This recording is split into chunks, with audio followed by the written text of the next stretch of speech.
«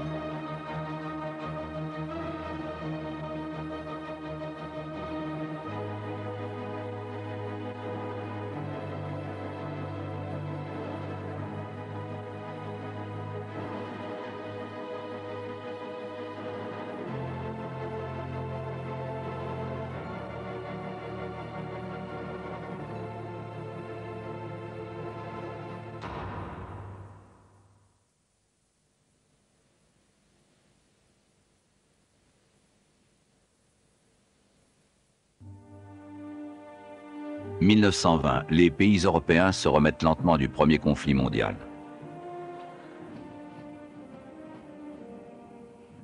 En Russie, les bolcheviks tentent d'accéder au pouvoir et comptent parmi leurs ennemis la nouvelle République indépendante de Pologne.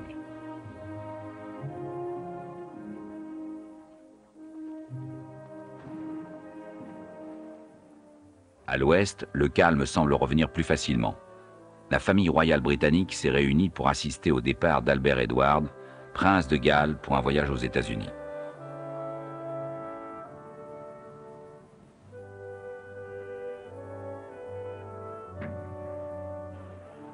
Arrivé sur le continent américain, il est accueilli par une foule enthousiaste. Au cours de ses obligations officielles, il assiste à une revue des élèves officiers de West Point, prestigieuse école militaire. À Boston, des troupes sont également réunies, mais pour un tout autre exercice. Elles escortent 2 hommes qui doivent être jugés.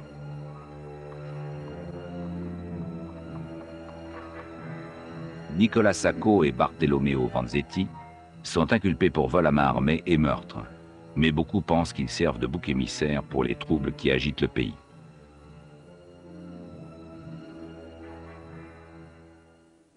La fin du XIXe siècle et le début du XXe a vu l'industrialisation se propager aux États-Unis, provoquant une brusque croissance des villes.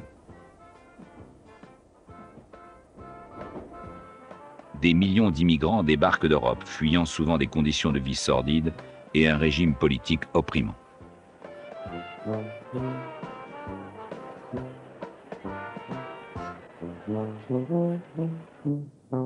Mais pour ces nouveaux Américains, la vie n'est guère plus facile dans le Nouveau Monde.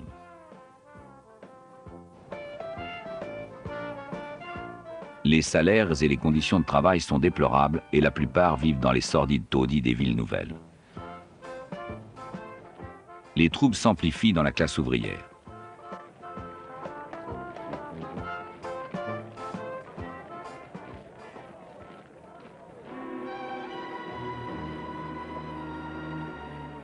Les syndicats organisent des grèves de masse et d'importantes manifestations.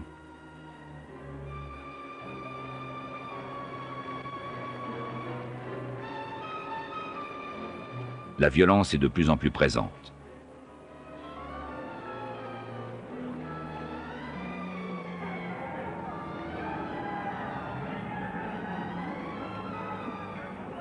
Et pas uniquement dans les rues.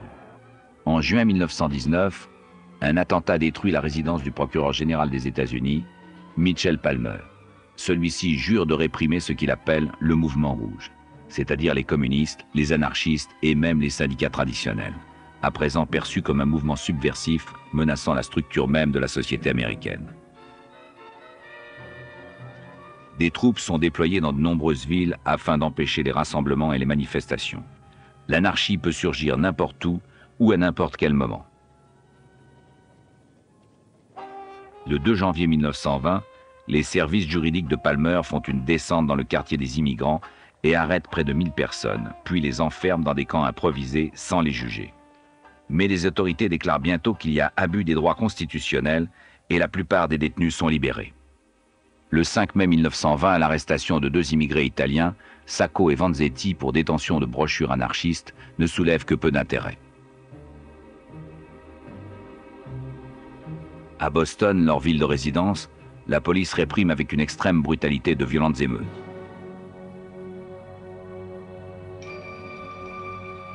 Sacco et Vanzetti sont bientôt accusés de crimes qui ont eu lieu le 15 avril à 30 km au sud de Boston, dans la petite ville de Braintree.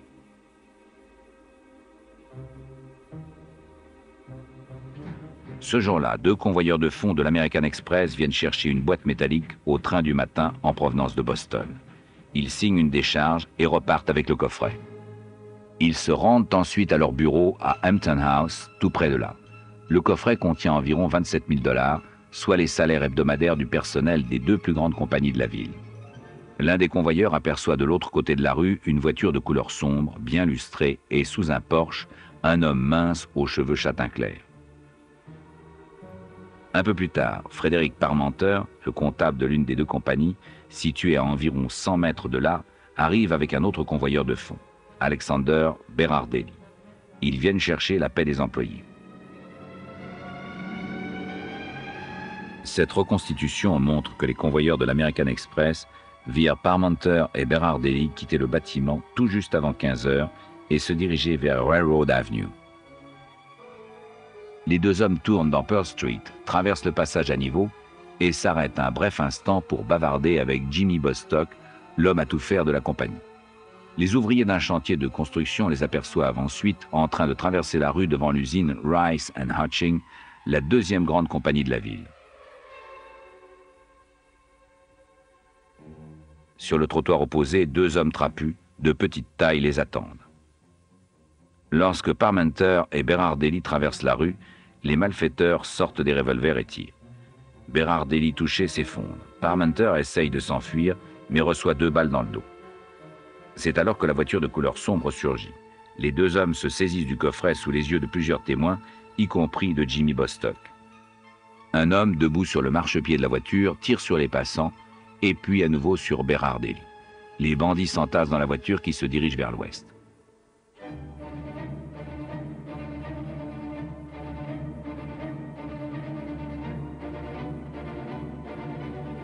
Elle est stoppée au passage à niveau, mais l'un des bandits pointe son revolver sur le garde qui est forcé d'ouvrir la barrière. Lors de son témoignage, celui-ci mentionnera un conducteur aux cheveux clairs et 2 hommes basanés. Mais personne ne se souviendra que l'un d'entre eux portait une moustache. Peu de temps après, la voiture est aperçue roulant à toute vitesse sur la route du Sud qui mène à Brockton et West Bridgewater.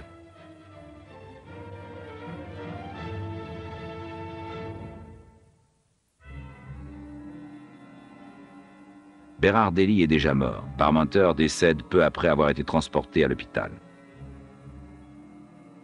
Lors des autopsies, on examine les balles et on marque avec précaution celles qui semblent avoir été fatales.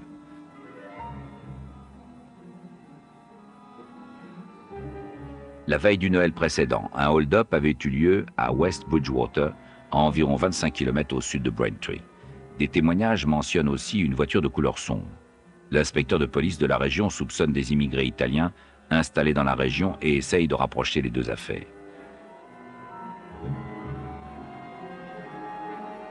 Ces doutes se précisent lorsque le 17 avril, dans les bois tout près de West Bridgewater, on retrouve une voiture abandonnée. Elle est rapidement identifiée, c'est celle qui a été utilisée à Braintree.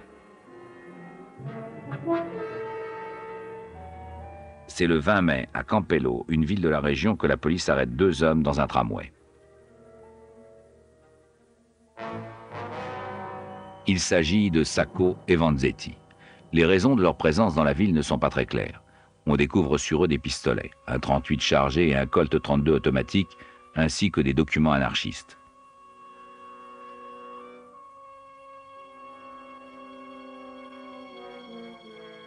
Nicolas Sacco, toujours rasé de près et qui porte habituellement un chapeau mou, et Bartolomeo Vanzetti, qui arbore une large moustache, prétendent que les revolvers sont là pour leur propre défense et qu'ils n'ont aucun lien avec les anarchistes et les communistes.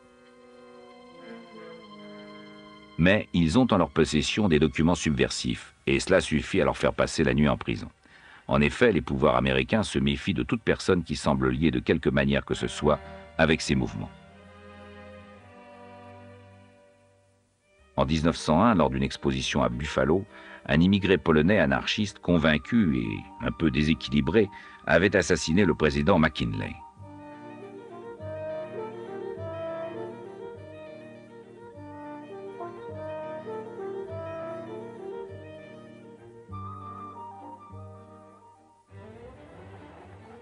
Les théories politiques anarchistes ont vu le jour en Europe et se sont répandues tout particulièrement en Russie et en Europe de l'Est. Elle rassemblait alors les forces de résistance contre le régime dictatorial des tsars. Les anarchistes furent responsables de nombreux attentats à la bombe et de tentatives d'assassinat.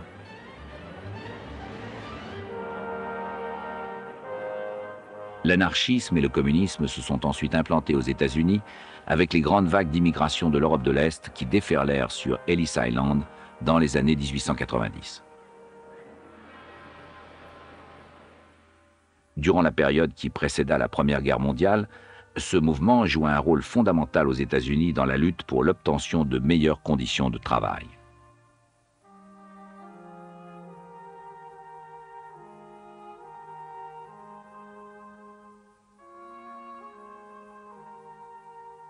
Après la guerre, la société américaine se sentit menacée par ces mouvements qui avaient été renforcés par la chute du tsar et la prise du pouvoir en Russie par les bolcheviks.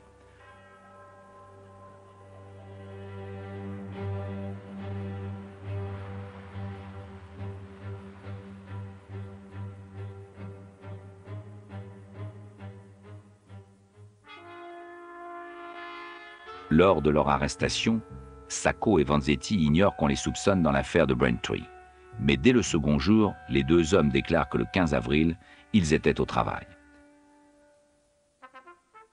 Nicolas Sacco est né dans le sud de l'Italie le 22 avril 1891 et a une formation de cordonnier.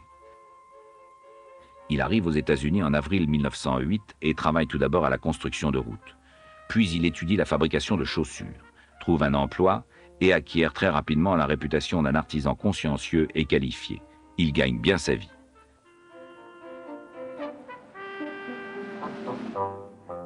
En 1912, il épouse une Italienne, Rosina. Ils ont un fils qu'il prénomme Dante.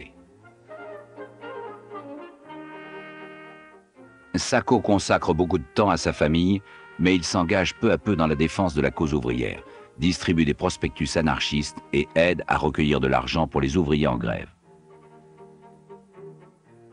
Bartolomeo Vanzetti est également né en Italie le 11 mai 1888. Il a une formation de chef boulanger-pâtissier. En juin 1908, à son arrivée aux États-Unis, il abandonne cette branche et devient ouvrier. Lui aussi s'est engagé dans des activités anarchistes en tant que coordinateur des grévistes dans une usine de Plymouth. Mais finalement, il s'oppose à la fois aux syndicats traditionnels et à la direction.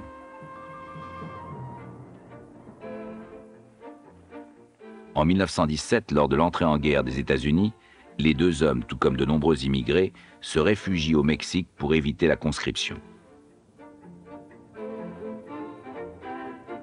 Ils reviennent à la fin de la guerre, mais la fuite des immigrés a accru la méfiance du peuple américain à leur égard.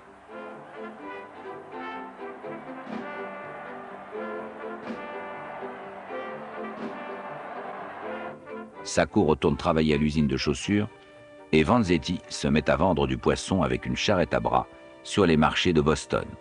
Il est bientôt connu dans la ville pour ses opinions politiques.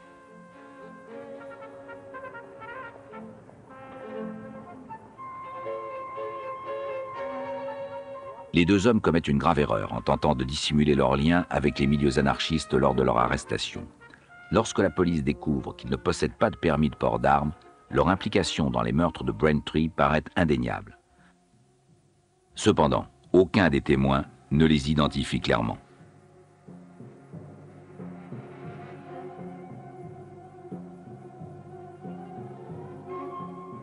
Pour l'affaire de Bridgewater, Sacco a un alibi qui ne peut être remis en cause. Quant à Vanzetti, 16 personnes de la communauté italienne de Boston affirment lui avoir acheté du poisson ce jour-là. Néanmoins, 5 témoins soutiennent que c'est bien lui qu'ils ont vu à Bridgewater. Et le 11 juin, Vanzetti est accusé d'attaque à main armée et de tentative de vol. Au tribunal, l'alibi de Vanzetti est remis en cause par le fait qu'il repose sur des témoignages de confrères italiens et qu'un grand nombre d'entre eux sont des amis de la famille. Le jury conclut à la complicité et le 16 août, Vanzetti est condamné à une peine de 12 à 15 ans de prison. Puis le 11 septembre, Sacco et Vanzetti sont inculpés de meurtre et de vol dans l'affaire de Braintree. La communauté italienne réagit très vivement à cette nouvelle et un comité de défense Sacco-Vanzetti est créé. Des manifestants sont dispersés par la police. À la stupeur générale, on apprend que Katzmann, le procureur de la République chargé de l'affaire, a renvoyé l'officier de police qui dirigeait les recherches, le capitaine Proctor. Ce dernier avait déclaré que la plupart des indices démontraient l'innocence des deux anarchistes.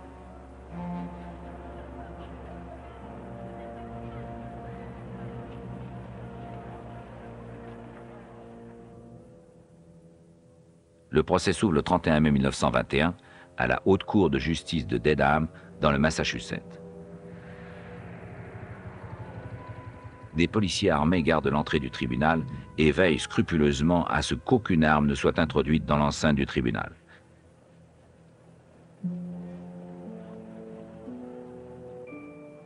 Une foule nombreuse accueille l'arrivée des deux accusés.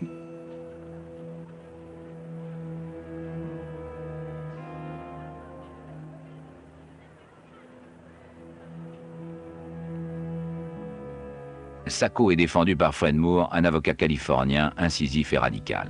Il s'oppose très vite au juge Justice Webster Dyer, alors âgé de 63 ans, lors du choix des membres du jury. Moore exige que toute personne éduquée ou appartenant même de loin à la bourgeoisie soit exclue. L'avocat de Vanzetti, quant à lui, est convaincu qu'un jury éduqué est plus à même de comprendre le peu de solidité des accusations qui pèsent sur les deux hommes. La sélection du jury prend plus de 4 semaines. Finalement, il se compose principalement de commerçants et d'ouvriers.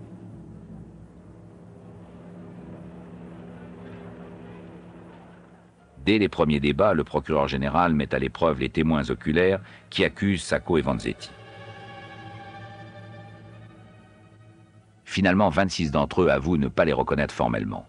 7 témoins confirment avoir vu Sacco et 2 affirment que Vanzetti se trouvait dans la voiture qui avait servi à la fuite des malfaiteurs.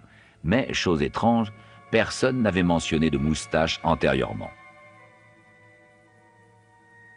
Katzmann passe ensuite au revolver que les deux hommes ont acquis et porté illégalement. Il omet de demander aux experts de déterminer si oui ou non les balles proviennent des armes de Sacco et Vanzetti. Le capitaine Proctor admet que l'une des balles vient probablement d'un Colt, mais pas nécessairement de celui des accusés.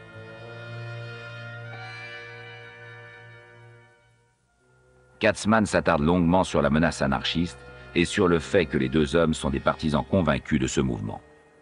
Il tente de leur faire dire qu'ils désireraient à n'importe quel prix renverser le gouvernement de leur pays d'adoption. Il insiste sur leur fuite au Mexique pendant la guerre.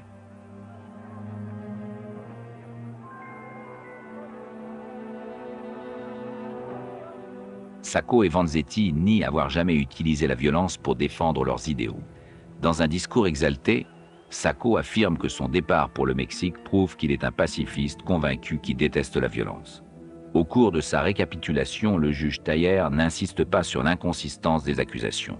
En revanche, il souligne à nouveau la menace que représente le mouvement anarchiste pour la société américaine. Bien que l'accusation manque de preuves tangibles, c'est ce dernier argument qui fera mouche. Le 14 juillet, et après 5 heures de délibération, le jury déclare les deux hommes coupables de meurtre. Le juge Taillère reporte la déclaration des peines. Il désire entendre d'abord les appels de la défense. Tandis qu'on emmène les accusés, Sacco s'écrie « Ils assassinent 2 hommes innocents ». À grand renfort de protection, ils sont conduits à la prison de Charlestown, où ils passent plus de 5 ans.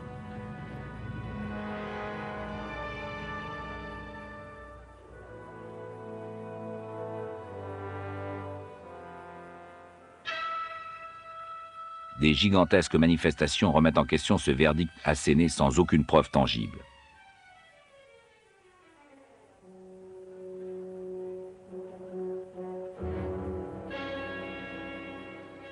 Ces protestations touchent d'autres pays, notamment la France et l'Italie. Le public est persuadé que l'affaire va être réexaminée, d'autant plus que certains témoins semblent revenir sur leurs affirmations.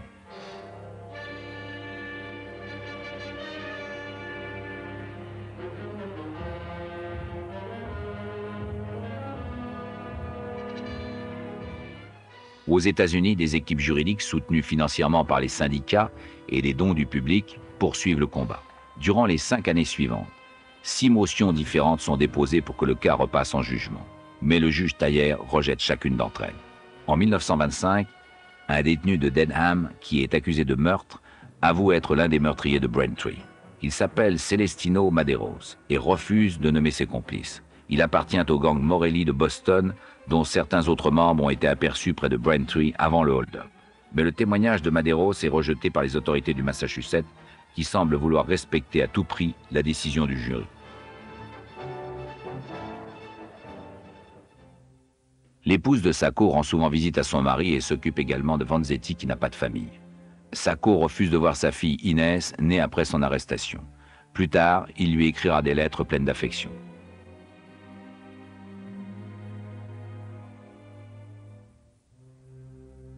Le 17 février 1923, Sacco entame une grève de la faim qui dure 31 jours. Il est transféré à l'hôpital de Bridgewater afin d'y recevoir des soins au centre psychiatrique pour criminels. Vanzetti fait une dépression nerveuse et le 2 janvier 1925, il est lui aussi transféré à l'hôpital. À son retour en prison, il écrit « Notre exécution est déjà une réalité ». Le 5 avril 1927, la Haute Cour du Massachusetts rejette le dernier appel et le juge Thayer décide enfin de prononcer les peines. 4 jours plus tard, il condamne Sacco et Vanzetti à la chaise électrique. Cette décision déclenche un tollé général. Des dizaines de pays font pression sur le gouvernement des États-Unis afin que celui-ci intervienne. Mais les autorités américaines déclarent que l'affaire relève uniquement de l'État du Massachusetts. De nombreuses personnalités internationales comme Albert Einstein et Thomas Mann lancent des appels à la pitié, mais en vain. Le 4 mai, Vanzetti fait une dernière fois appel auprès du gouverneur du Massachusetts, Alvin Fuller. Ce dernier rassemble un comité pour examiner à nouveau le dossier. Mais le 3 août, il annonce qu'il n'y aura pas d'autre jugement. Les 2 hommes doivent passer sur la chaise électrique dans une semaine. Puis le 10 août, 30 minutes avant les exécutions, on accorde 12 jours de rémission de peine à Sacco et à Vanzetti pour permettre à leur avocat de fournir de nouvelles preuves. Mais rien ne peut les sauver.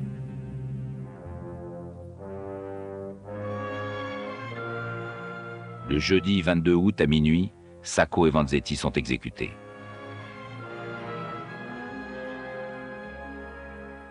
« 500 policiers armés ont pris position pendant l'après-midi autour de la prison, devant laquelle se presse une foule immense. La même nuit, dans la même prison, Celestino Maderos, dont les confessions semblaient innocenter les 2 hommes, est également exécuté. Le lendemain matin, les corps quittent la prison. De gigantesques manifestations à New York et dans d'autres villes des États-Unis rassemblent des milliers de personnes qui protestent contre ces exécutions.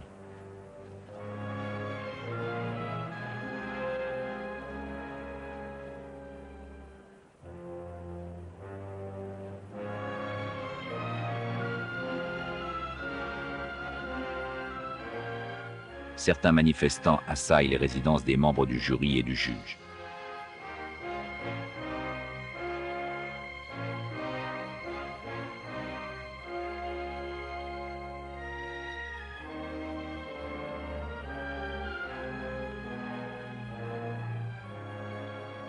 On fait aux 2 hommes des funérailles grandioses et certains décident de poursuivre le combat pour les innocentés.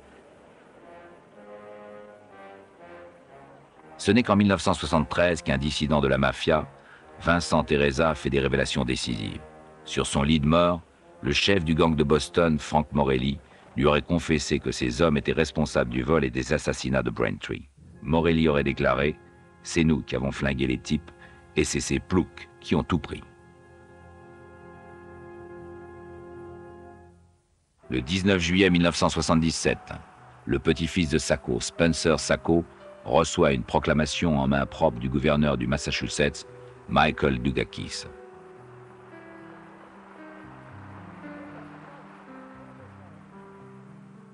Celui-ci affirme « Les noms de Nicolas Sacco et Bartolomeo Vanzetti sont désormais libres de tout stigmate et déshonneur ».